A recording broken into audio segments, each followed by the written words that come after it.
দিতে হবে। আধার তৈরি করে, সিন্ডিকেট তৈরি করে বিসিকের যুগশাসকে এক শ্রেণীর অসাধু কর্মকর্তা যুগশাসকে ভুল তথ্য প্রদান করে যা মজুদ আছে পুরোটা দেখায় না।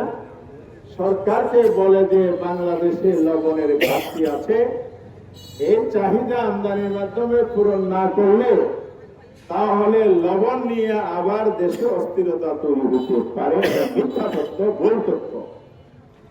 জনপদ লবণ শিল্প, ফার্ম শিল্প, মাছ শিল্প এর উপর গঠিত। আমাদের প্রত্যেকের জীবন, আমাদের ফ্যামিলি, আমাদের ব্যবসা এই শিল্পের উপর সাথে জড়িত। কিন্তু অত্যন্ত দুঃখের বিষয়, এই শিল্পকে অত্যন্ত সুকৌশলে ধ্বংস করে দেওয়া হচ্ছে। হাজার হাজার একরকে অধিগ্রহণ করে এই লবণ, হাজার হাজার লবণ শ্রমিকদেরকে বেকার করা হচ্ছে এবং লবণের দাম কমিয়ে এবং বিদেশ থেকে লবণ আমদানি করে এই বাংলাদেশের মহেশখালী কুতুবদিয়ার সাধারণ জনগণকে একমাত্র বেকার এবং তাদের কর্মহীন করে মহেশখালীকে ধ্বংস করার প্রয়ত্ন চলছে। গণমুখী শাসন ব্যবস্থা প্রবর্তন করার জন্য আমি মনে করি এই দেশের জনগণের যে ইনকামের রাস্তা, এই ইনকামের রাস্তা দিন দিন সরকারকে বিভিন্ন পরিকল্পনার মাধ্যমে, প্রকল্প গ্রহণের মাধ্যমে প্রশস্ত করে নেওয়া উচিত বলে আমি মনে করি। সেখানে বর্তমান সরকার সম্পূর্ণভাবে ব্যর্থ হয়েছে বলে আমি মনে করি। আমাদের এই মহেশখালী উপজেলা সম্পূর্ণ লবণ নির্ভর উপজেলা। এখানে চাষি, জমির মালিক যারা চাষ করেন প্রত্যেকেই লবণ নির্ভর।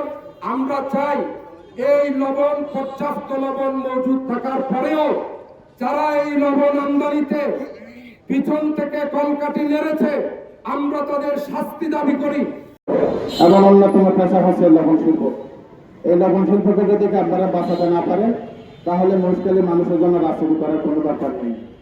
আপনাদেরকে আমি বলবো, একজন আপনাদের ভাই সন্তান হিসেবে এটুকু বলবো, কক্সবাজার জেলার 7টি আসন, প্রত্যেকটা আসনে বেশিরভাগ মানুষের বেঁচে থাকার একমাত্র মাধ্যম এই লবণ শিল্প।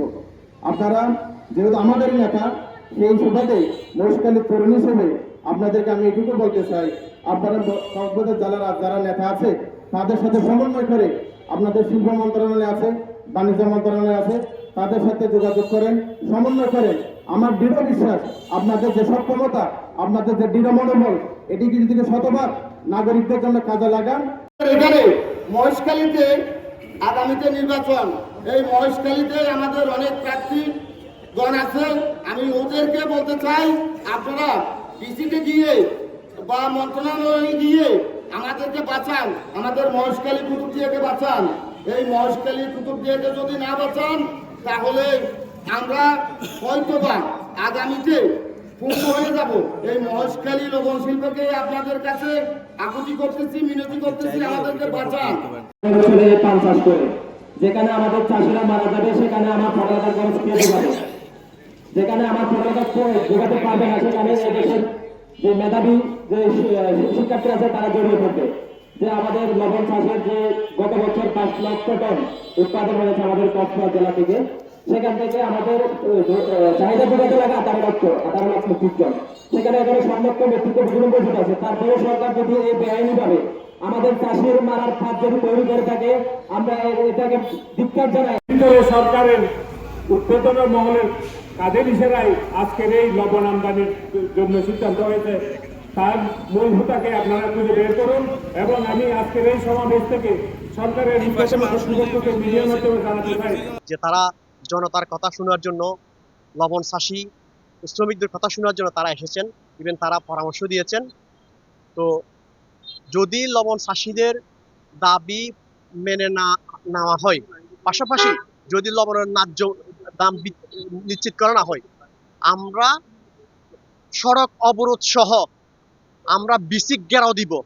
শুধু বিসিক ঘেরাও নয়, আমরা প্রয়োজনে আমাদের শিল্প ও বাণিজ্য উপদেষ্টার পদত্যাগের দাবিতে আমরা রাস্তায় নামবো।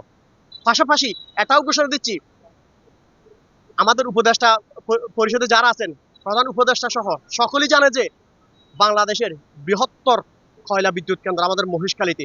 আমরা পুরো আমাদের কয়লা বিদ্যুৎ কেন্দ্র ঘেরাও করে দিব, পুরো লক করে দিব যদি আমাদের মহেশখালী কক্সবাজারের প্রাণের দাবি আমাদের শিল্প, লবণ শিল্পকে ধ্বংস করার ওরা পায়তারা করে। আমরা প্রথমে আজকের এই প্রতিবাদ সমাবেশ থেকে এই হঠকারী সিদ্ধান্তের তীব্র প্রতিবাদ জানাচ্ছি এবং অনতিবিলম্বে এই সিদ্ধান্ত বাতিলের দাবি জানাচ্ছি। কারণ আমাদের এই মহেশখালী, কুতুবদিয়া তথা পুরো কক্সবাজার জেলার যে লবণ চাষীরা আছে তাদের যে বেঁচে থাকার যে অবলম্বন, শেষ অবলম্বন, সেটা আমরা ধ্বংস হতে দিতে পারি না। আমরা এই হঠকারী সিদ্ধান্তের তীব্র নিন্দা জানাচ্ছি, প্রতিবাদ জানাচ্ছি এবং এই অনুমতিপত্র অনতিবিলম্বে বাতিল করতে হবে। যদি বাতিল করা না হয় আমরা পরবর্তীতে ঢাকায় আমরা কর্মসূচি দিব, প্রয়োজনে আমরা মন্ত্রণালয়ে ঘেরাও কর্মসূচি আমরা দিব।